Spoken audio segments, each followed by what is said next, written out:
2 రోజుల పాటు వరుసగా స్థానిక సంస్థలు అది చైర్పర్సనా, డిప్యూటీ మేయరా, డిప్యూటీ చైర్పర్సనా, ఏ పదవుల్లో అయితే ఖాళీ అయినాయో వైఎస్ఆర్ కాంగ్రెస్ పార్టీ వాళ్ళు రాజీనామా చేయడం వల్ల, తెలుగుదేశం వైపుకి వెళ్ళడం వలన, లేకపోతే జనసేన వైపుకి వెళ్ళడం వల్ల, లేదా ఎన్నికల్లో పోటీలు చేసే సందర్భంలో ఖాళీ అయినటువంటి ఏవైతే ఉన్నాయో వాటన్నిటిని దక్కించుకోవడానికి జరిగినటువంటి పోరాటంలో తెలుగుదేశం విజయం సాధించింది, వైఎస్ఆర్ కాంగ్రెస్ పార్టీ పరాజయం పాలైంది. ఇది ఓపెన్. ఇంతకుముందే ఒక వీడియో కూడా చేసుకున్నాం. అయితే ఇందులో భవిష్యత్తులో తెలుగుదేశం ఆలోచించుకోవాల్సినటువంటి అంశం. దీన్ని కన్విన్సింగ్గా ఎలా చెప్పుకోవాలో ఆలోచించుకోవాలి. ఎందుకంటే ఫిరాయింపుల్ని ప్రోత్సహించడం, అట్లాగే దౌర్జన్యాలు. జగన్మోహన్ రెడ్డి ఫిరాయింపుల్ని ప్రోత్సహించనే లేదు. చంద్రబాబు నాయుడు 23 మంది ఎమ్మెల్యేలు తీసుకుంటే జగన్మోహన్ రెడ్డి 4 వస్తానన్నప్పుడు, ఇంక్లూడింగ్ జనసేనతో కలిపి 5 వస్తానన్నప్పుడు ఏ కండవా కప్పలా తీసుకోవాలి.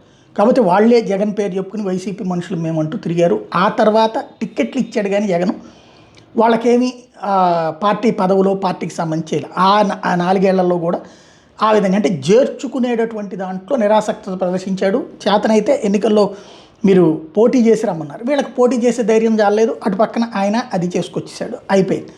ఫిరాయింపులు అంతకుముందు 23 మంది ఎమ్మెల్యేలను తీసుకొచ్చి మంత్రులుగా కూడా ఇచ్చినటువంటి తరహాలో చేయలేదు. అలాగే గ్రౌండ్ లెవెల్లో ఫిరాయింపులు కూడా ఏం చేసుకురాలి. అప్పటికి ఉన్నటువంటి మున్సిపాలిటీలు, కార్పొరేషన్లకు సంబంధించి దాని ద్వారా అవి నడిచిపోయింది. ఎలక్షన్స్ అప్పుడు చేసినటువంటి తప్పు కొన్ని చోట్ల గ్రౌండ్ లెవెల్లో ఉన్నటువంటి నాయకులకి పూర్తి స్వేచ్ఛ ఇచ్చేసేటప్పటికి అనేక మంది, అంటే అతను చెప్పింది ఏంటి, ఒక ఫార్ములా కావాలి, BC, SC, ST, minority develop కావాలి కాబట్టి మీరు ఓసీ సెట్లలో కూడా బీసీలని, ఎస్సీలని, ఎస్టీలని పెట్టండి, ఇంతమంది బీసీలు ఉండాలి మీ నియోజకవర్గంలో, మీ మున్సిపాలిటీలో, మీ కార్పొరేషన్లో అని చెప్పేటప్పటికి వీళ్ళు ఏం చేశారు, స్థానిక నాయకులు గ్రౌండ్ లెవెల్లో వాళ్ళ మెహర్బానీ చూపించుకోవడానికి అప్పటిదాకా ఇప్పుడు సాధారణంగా బీసీ, ఎస్సీ, ఎస్టీలలో పవర్ఫుల్గా ఆయా సామాజిక వర్గంలో పట్టున్నటువంటి వాళ్ళని తీసుకొస్తే రేపు పొద్దున భవిష్యత్తులో తమకి థ్రెట్ అవుతారన్న భయంతో తమ దగ్గర పనిచేసే వాళ్ళనో, తమ అనుచరులను, అట్లాంటి వాళ్ళని తీసుకొచ్చి పెట్టారు. అనుచరులను తెచ్చినా పర్లేదు, పార్టీ అనుచరులు, అలా కాకుండా వ్యక్తిగత అనుచరులను తీసుకొచ్చి పదవులు ఇప్పించుకున్నారు. ఈ కార్పొరేటర్ని చేశారా, కౌన్సిలర్ని చేశారా, ఇట్లాంటిది.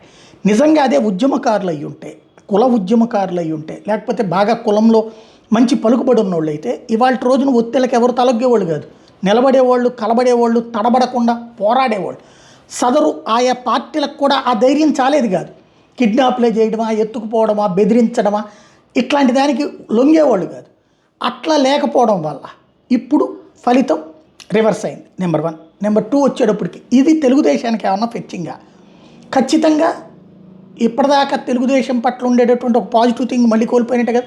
2014-19 మధ్యలో అట్లాంటివి చేయడం వలన విరక్తి చెందినటువంటి వాళ్ళు 19లో జగన్ గెలిపిస్తే, జగన్ ఇక్కడ ఏకగ్రీవాలు చేయడానికి ప్రోత్సహించేటప్పటికి వాళ్ళు చేసిన అరాచకాలు, ఎలక్షన్స్ టైంలో బిహేవ్ చేసినటువంటి తీరుతో విరక్తి చెందినటువంటి వాళ్ళే కదా జగన్ని ఓడగొట్టింది. ఇప్పుడు మళ్ళీ అదే అరాచకం వీళ్ళు చేస్తే సమర్థిస్తారా, అంగీకరిస్తారా? ఫిరాయింపుల్ని ప్రోత్సహిస్తుంటే అంగీకరిస్తారా? ఇంకప్పుడు ప్రజలు ఏం కోరుకుంటున్నట్టు, అప్పుడు ఒకళ్ళు ఫిరాయిస్తే తప్పులేదు, ఇంకోటి ఫిరాయిస్తే ఒప్పు అంటారా? లేదు. ఇది ఇప్పుడు ఒక మైనస్ని తొలిసారి తమ ఖాతాలో వేసుకున్నట్టు అవుతుంది. ఇది భవిష్యత్తులో దీని ఇంపాక్ట్, అంటే పాజిటివ్ థింగ్ నుంచి నెగిటివ్ థింగ్కి తమని తాము తీసుకువెళ్ళినటువంటి పరిస్థితి. ఆఫ్టర్ ఆల్ ఒక ఏడాది పోతే ఎలక్షన్లన్నీ జరిగేటటువంటి సందర్భంలో ఈ విచిత్రం ఎందుకన్నది వాళ్ళే ఆలోచించుకుని ఉండాల్సింది.